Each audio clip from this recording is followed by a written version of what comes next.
Hello, I'm Ed Strach, and this is the second of a two-part series of Pregnancy Center Insights. Our guests include Becky Buick, Chief Operations Officer at the Pregnancy Resource Center in Grand Rapids, Mark Havas, Executive Director at Life Outreach Center in Hancock, and Jennifer McDonald, Executive Director, Sparrow Pregnancy Center in Port Huron. Now, the first part of the interview discussed insights of the daily operations at our pregnancy center, the story of Mattia and her family, challenges that pregnancy centers face this year, and comments regarding our cultural life. Now, before I get to the details of the second part, I just want to say thank you for all the councils, districts, our members, those involved in the ultrasound initiative. The ultrasound initiative throughout the state of Michigan has been nothing but short of fantastic. The intent here is to give you a broader look at the pregnancy centers and what happens there on a daily basis and what our leaders see at the centers. The second part of this series will address what the Knights of Columbus and families can do to help those centers throughout the state. And final thoughts on the cultural life and the Knights of Columbus. So, the Knights of Columbus being known for the ultrasound initiative and also the March for Life events. But now just focusing on, I'll go back to this a little bit about, I call it adopting a pregnancy center. So maybe Jennifer and Mark, can you just touch upon what the Knights of Columbus councils can do to help your centers? And Mark, you mentioned a couple of them already with the great support from the councils and their district deputy. But is there anything else you'd like to share at this point on what the Knights and their families can do? Jennifer? I wanted to, first of all, thank the Knights for their amazing involvement in our center and around the state. It's been an enormous blessing. We're on our third ultrasound machine, and it's the second one from the Knights of Columbus. And we are blessed because our Knights, I think, know that abortion is also a men's issue in a major way. Men are called to be protectors and providers, and really, if they weren't involved in the pregnancy center movement, abortion rates would be much, much higher. And if we got more men involved, I think we would see those abortion rates plummet.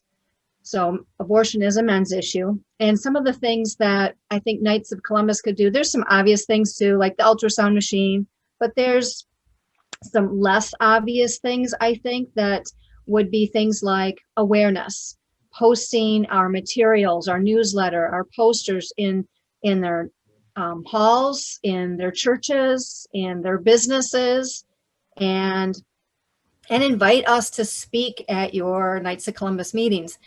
Our open houses. People are always amazed when they come to an open house and see what we have to offer, and it really blows them out of the water because they had no idea, and it just gives them really that extra dimension to what we are there for. And then also to share social media, our social media in their groups, on their posts, that whether it's Facebook or Instagram or Twitter or whatever it is that people do, most of us have some social media, if not all the social media that's out there. Mm-hmm. And the other thing I wanted to say is share our videos. I have a short 90-second promotional video about the pregnancy center, and to be able to show that in church or at the meetings, it's quick, it's easy, shared on social media, and that really helps. Mark touched on one of the issues with clients, and most of our clients don't even know that we exist. And we serve about 700 men and women at the pregnancy center every year, but we know there's about 1,500 unplanned pregnancies in St. Clair County. That's 50% of pregnancies are unplanned. And so we should be seeing 1,500 women and 1,500 men at the pregnancy center, and we see 500 or 600 women and another 120 men every year. So there's a lack of awareness in the community for what we do, in spite of all of our major outreach. I mean, we had a list of probably 50 community events, 50 community events that we attended, had displays on. We touched on, we were in 25 out of, 150 churches before COVID hit. Now with COVID, everything's really changed quite a bit, and that's outreach is going to be even harder. And so those are maybe the less obvious things that the Knights of Columbus could do to help. No, well put. There sounds like there's certainly enough that the Knights can do. And Mark, just being a Knight, is there anything that you like to add to what Jennifer had, and especially getting into the social media things and inviting, whether it be a Jennifer or a Becky to the council meetings, so the awareness, and that's a key step for us. Is there anything that you can add on top of that? Well, I thank Jennifer for pointing out one thing that's really glaring, and that's just having access to the directors. And I think, personally, I've talked with our fourth degree in the area, Copper Country area, and that was a nice gesture. I had about 5 to 10 minutes where I could talk, but I think more of that kind of stuff is the kind of stuff that's really going to catch fire for people, because if you have a room full of Knights who are sitting listening to the feet on the ground, the boots on the ground, so to speak, that are actually getting their hands dirty, and I don't mean it in a negative way, but I mean you're getting in there, you're rubbing elbows with people that are facing some pretty tough choices for their family situation, or maybe they're just their socioeconomic area, and you have so much ability and opportunity to impact their decision, and it's a really huge responsibility, but it's an exciting one in a lot of ways. I'm going to divert just slightly here. Michigan Tech University, Finlandia University, and Gogebic Community College are all three universities or colleges that are in our area. And we typically get I would say in a normal year, we would get a lot of activity from Michigan Tech and from Finlandia. However, with the COVID, of course, this thing is all skewed. And we're affiliates with NIFLA, and they were telling us, walking through this with us last year, right around this time, that a lot of the pregnancy medical centers were saying that the numbers were actually dropping, and Planned Parenthood's numbers were going up. Figure that out. That makes no sense to me whatsoever, but that's one of those weird facts. So I hope we can get back to a little bit of a more normal situation.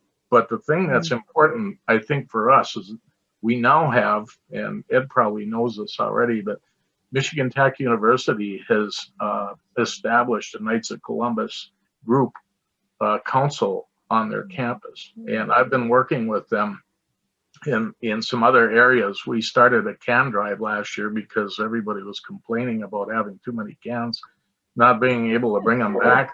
I thought, wow, let's do it. We got, for us, this is a big fundraiser. We raised $2,300, and the Knights were huge. They took bags, off they go. They come back to my house because we're storing them in my garage. I hope I don't get any more snow because I don't know where I'm going to put them. But anyhow, so they've been really fantastic, and they've been open about wanting to help us. Yes, sir. I think getting that word out, where the awareness piece is, I think it just is sort of ringing with me right now.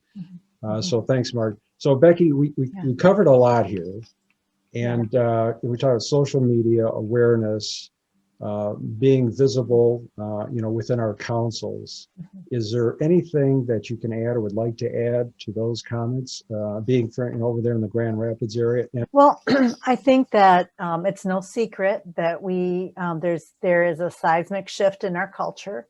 I think what I'd like to just point out is we pregnancy centers, as maybe I would like to say normal as we think we are radical people, and we are countercultural people, and we are the David fighting the Goliath. We have actually at our center, Planned Parenthood is right next to us. They are well funded, as we all know. I don't need to say a lot about it. We all know that situation. And I would say that what I appreciate about the Knights is the grassroots approach. And I would like to say that really is a spark that needs to be cause a fire throughout our community to understand that if we don't, as grassroots people, continue to come alongside pregnancy centers. And I'll tell you the biggest need, we've talked about awareness. Very truly, the advertising that needs to be done is extremely sophisticated. The people that we have to hire to do our Google search words, it's an extremely expensive, sophisticated approach. And we can put all the money that we want into ultrasounds and our beautiful pregnancy centers, but if we aren't properly advertising to the average our average client is 21 years old. They go to their phone. It has to be available on a mobile device, and it's very expensive because we're buying the same search words that our competition is buying. And our competition is on the very opposite side of us. And I guess it's hard for a layperson to understand unless it's a business person that's buying search words. I can't stress enough how sophisticated and expensive, and it's been shocking to me what we're having to spend to be number one or two when someone searches.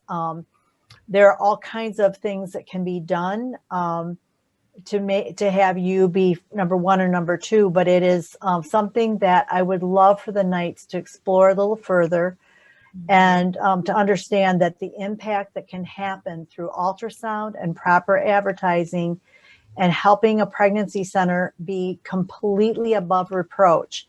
We are going to be on the front line of those who hate us, and there are a lot of our culture absolutely hates us.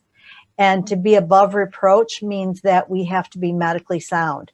And as Jennifer and Mark know, that is also more expensive than I realized to get to that point. So I guess I love the fact that the Knights love life and they get pregnancy centers. And I would just encourage the Knights to continue. Don't give up, never give up, don't give in. And please continue to walk beside us. It means so much. When you realize sometimes we feel alone as pregnancy centers. And when you hear the passion of a Knights come alongside you, I've had that happen when I've been at a church fair, for instance. It's hard to explain how that gives you the encouragement to keep on going on, So those are the things that I would say. Again, I hope you found this two-part series interesting and gave you some insight from those on the front lines of our pregnancy centers around the state. Remember, with the hundreds of pro-life centers throughout the state, it gives you the opportunity to adopt a center near you. I'd like to thank you. Thank you for your support in rising up and answering the call for life.